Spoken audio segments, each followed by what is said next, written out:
Right now, somewhere in your pocket, your phone is buzzing. You already know you're going to check it. You always do. But the real answer for why is far stranger than notifications and apps. It goes back 2 million years to a version of you that never saw a screen in its life. Your brain doesn't know what a phone is. Not really. It only knows one thing. Something might have changed out there, and you need to know what. That feeling. The itch to look. The tiny jolt of unease before you even unlock the screen. That's not weakness. That's an ancient survival circuit, still running, still convinced you're standing in tall grass instead of standing in line at a coffee shop. So why does checking feel so uncontrollable? Why does the buzz win almost every time? To understand it, you have to go back. Not to the invention of the smartphone, not even to the invention of writing. You have to go back to a small band of early humans scanning the horizon, listening for a snapped twig. For most of human history, information was survival. A rustle in the bushes could mean wind. It could also mean a predator. The humans who checked, who turned their head toward every unexplained sound, lived longer than the ones who didn't. The ones who ignored the rustle sometimes never got the chance to ignore anything again. This built something into you. Not curiosity exactly. Something faster and less optional. A vigilance reflex. A constant background process asking one question over and over. Has anything changed? Your phone answers that question every few minutes, and your brain rewards you for asking. Here's where it gets stranger. The reward isn't really about what you find, it's about the not knowing beforehand. Neuroscientist Robert Sapolsky, in his research on dopamine and anticipation, found something that surprised even him. Dopamine, the chemical people call the pleasure chemical, doesn't spike mainly when you get a reward. It spikes hardest in the uncertain moment, right before you know whether you'll get one. The maybe is more powerful than the yes. Think about that. Your brain isn't lighting up because of the text message. It's lighting up in the half second before you see whether there is one. That gap, that flicker of maybe, it's the most addictive real estate in your entire nervous system. And someone figured out how to build a machine around that gap almost a century before smartphones existed. In the 1950s, psychologist B.F. Skinner ran experiments with pigeons and a lever. Press the lever, get food. Simple enough. But Skinner discovered something odd when he changed the pattern. If the pigeon got food every single time it pressed the lever, it pressed occasionally, calmly, without much urgency. But if the food came randomly, sometimes after one press, sometimes after 20, the pigeon pressed obsessively. It couldn't stop. This is called variable ratio reinforcement, and it produces the most persistent, most compulsive behavior psychologists have ever measured in a lab. Sound familiar? Your phone doesn't reward you every time you check it. Sometimes there's a message. Sometimes there's nothing. Sometimes there's a like, a reply, a headline that changes everything. You never know which time it will be. And that unpredictability is exactly why you can't just check once and walk away. You are the pigeon. The lever is the lock screen. Nobody had to design this maliciously. They just had to notice what already worked on you, biologically, for 2 million years. But there's another layer underneath this one, and it's less about danger and more about people.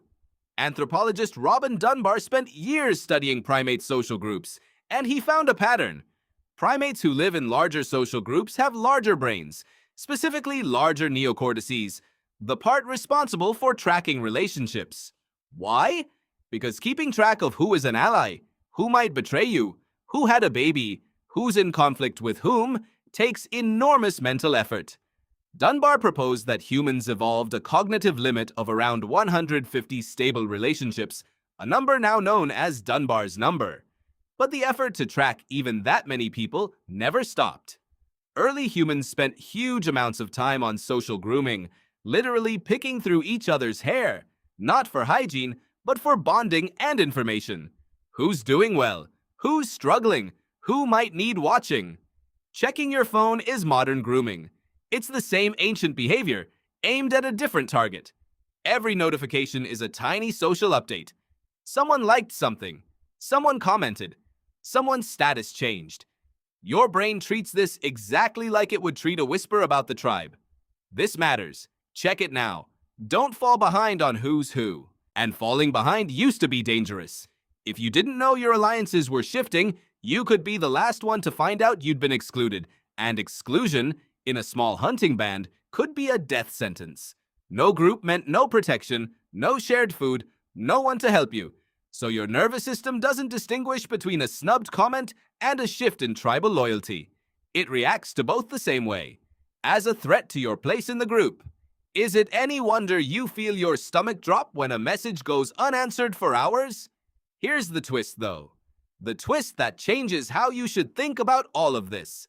You'd expect this ancient wiring to be a flaw, a glitch we need to fix. But it isn't a flaw. It's a feature that simply pointed at the wrong scale. Your ancestors lived in groups of maybe 50 to 150 people. Their vigilance system had to monitor a tiny, bounded world. A dozen relationships, one territory, a handful of threats. Now that same system is plugged into a network of billions. Every scroll pulls from an infinite well of potential updates, potential threats, potential social information. Your brain was built for a village. You're asking it to monitor a planet. No wonder it never feels satisfied. No wonder one check turns into 10. The circuit was never designed to reach a stopping point because in the ancestral world, there wasn't an infinite stream to check. Eventually, you ran out of horizon to scan. Today, the horizon never ends. This is why willpower alone rarely wins against your phone. You're not fighting laziness. You're fighting a survival mechanism honed over millions of years, one that correctly kept your ancestors alive by refusing to let their guard down. So what do you do with a brain that's still standing guard in a world that no longer has predators in the grass? You don't have to demonize the urge. You just have to recognize it for what it is. The itch to check isn't proof that something's wrong with you. It's proof that something ancient in you is still doing its job, just aimed at the wrong century. Some people have found that naming the moment helps. Catching the impulse and asking out loud or silently, is this vigilance or is this the algorithm? Not to shame the reflex, but to give the newer, slower part of your brain, the part capable of reflection, a fraction of a second to step in before the older part acts alone. Others simply build friction back into the system, leaving the phone in another room. Turning off the buzz that used to mean a snapped twig and now means an app trying to earn your attention for the 40th time today. None of this erases the wiring. You can't uninstall 2 million years of evolution. But you can understand it, and understanding changes what the itch means to you. Because here's what's really happening every time you glance at that screen. You're not checking a phone. You're standing at the edge of an ancient clearing, scanning for movement, listening for danger, wondering who in your tribe needs watching. The tools changed. The tribe got impossibly large. But the part of you doing the checking, that part has never once stopped believing it's protecting you. So tonight, when your phone buzzes in your pocket, notice the pull before you obey it.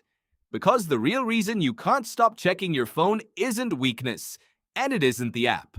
It's 2 million years old, and it still thinks it's keeping you alive. Thanks for watching.